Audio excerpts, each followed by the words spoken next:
Hey, junior Egyptologists out there, welcome back to Doodling with Purpose, the internet's only week-by-week guide to learning ancient Middle Kingdom hieroglyphics. Well, New Kingdom too. All right, this week's homework assignment was not glyph-related, it was sound-related, which is kind of the theme of the entire second part of this class, starting with episode 100 there, where we're really concentrating on the actual sounds. So the first one there, the A with the comma above it, if you recall, that's going to be an ah, like father. And remember, as an overall rule, in ancient Egyptian, the sounds don't exactly match English. So here the A with the quotation mark single is palm, ah. Now it is different from father. It's more in the back of the throat. Ah, ah. That's ah. All right, then when we have a D with the dash under it, that is a J sound, like bijou in French, or ledge, I wrote there in English. Next, we have the H with nothing. So if there's no mark under the H or dot or line, etc., it's just huh, like hello or hi or, he. A dot with an I, think of it like the eye of a snake. It's hiss, hiss. Not with the S, but huh, huh, in the back of the throat. Then with the half frowny circle, it's k, like Bach, or like my last name, Nightlick, or Loch, like Loch Ness Monster. K, like a h sound. The H with the dash under it is like hue, like an exaggerated H in hue. I know it's weird to like try to pronounce that in English, but again, different language. K with nothing is a hard K, like king. So if there's no dot under the K, you're just going to pronounce it like you would a K. Put a dot under it, and it becomes a queen. See how I did that? King and queen. So the K with the dot, which is the hill, that's qu, a qu sound. S with a dash going up over it is the standard S, like soap or snake.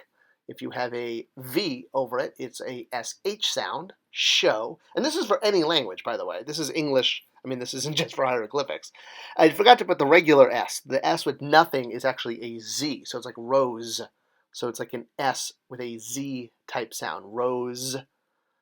T with nothing is just tea, like a drink with jam and bread. It's just like in English. And then if you're going to have a T with a dash under it, this is going to become more of a ch sound, like latch, or almost like a TZ at the same time. Ch, latch.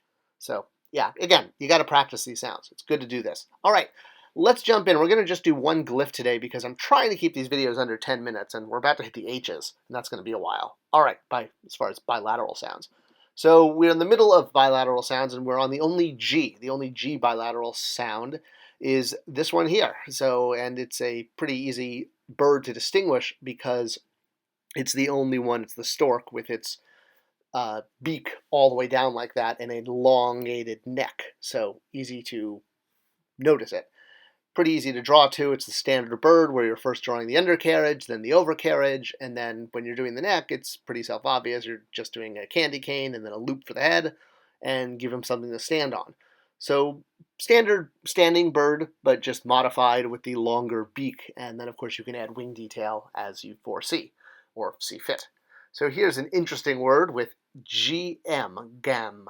Gam is how you pronounce this, and so here you have the stork, the owl, the stork, the owl. So this would be gam, gam, m. And of course, when we have a repeated single consonant following a double consonant, or a one lateral following a two lateral, bilateral sign, you cross off that single sound. So you don't say gum, gum, gum, m. You just say gum, gum, because the second M is a reminder. So it's a fun word, gam, gam, or gam, gam. Kind of sounds like you're talking to your grandmother, but you're not. This is a verb, and this is the verb for smash. So here's a fun way of using it, although I don't think it's grammatically correct with hieroglyphics. See if you could decode the proper noun name there. I gave you a hint by putting it in green. Okay, we'll keep that up for now. But yeah, so gam, gam, removing the second M, no need to pronounce it. If we only have one gam, we take away that second, so we just have the stork with an owl, and of course the same thing, you're going to remove the owl because it's just a reminder that that first glyph is a bilateral sound. It's there to jog your memory. Oh, right, M, that means that the last sound for the one before me ends in M, starts with a G, GM, got it. See how it reminded me? That's what it's all about, so you don't have to memorize as much. Hieroglyphics is just so helpful, isn't it? a lot better than English. I'm telling you, English has more exceptions. I before E. Don't pronounce the K in Knigget. All right, so if we have just one gam instead of gam gam, it is the verb to find. So you go from smashing something to finding it. Or maybe first you have to find it and then you could smash it. I don't know. You'd have to talk to someone who does a lot more smashing than I do. Either way, verbs are good to learn. Here's another one. So here we have a repetition of the GMM sound, then followed by an H and followed by what could either be a determinative or the I, if you recall, is the single consonant sound for I. I'm sorry, not this. I'm sorry, excuse me. We haven't even gotten to this one in the second part, but it's IR. We'll be getting to it soon. But if you remember from the first half of the class, we covered it. So there we go. I wasn't totally insane. So GMMH, determinative or I, but what do we remember when there's a part of a person or an animal as the last glyph? Even if it is a sound glyph, it is going to be a determinative because any part of a person or animal at the end is always a determinative. So that means this probably has something to do with seeing, right? That's what the hint is there to tell you. So GMH with determinative is to espy or to stealthily see something. So this is different. We've already learned the vocabulary word for to see, which is ama. And we did that one actually extensively in the first half of the class.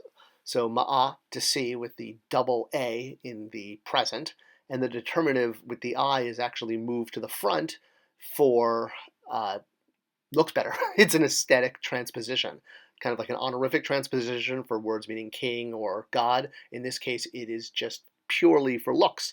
It looks better there. All right, I threw in a bunch of the words here. Here's some homework. It's actually kind of a fun one. Have some fun with it, pause it, first transliterate it with all the right sound cues, then translate it and bring it into English. Give it your best shot, and you may also want to check out the Moon Knight special I did recently, which is a doodling with purpose sort of special. So if you're interested in learning about Moon Knight and the glyphs on his costume on Disney+, you'll want to check out that video on this channel as well. All right, I hope you enjoyed this lesson. Come back next week. We'll jump into the bilateral H's and continue really working on pronunciation. And then we're going to keep going and go back to structure and more vocabulary. We got a lot to do. It's fun.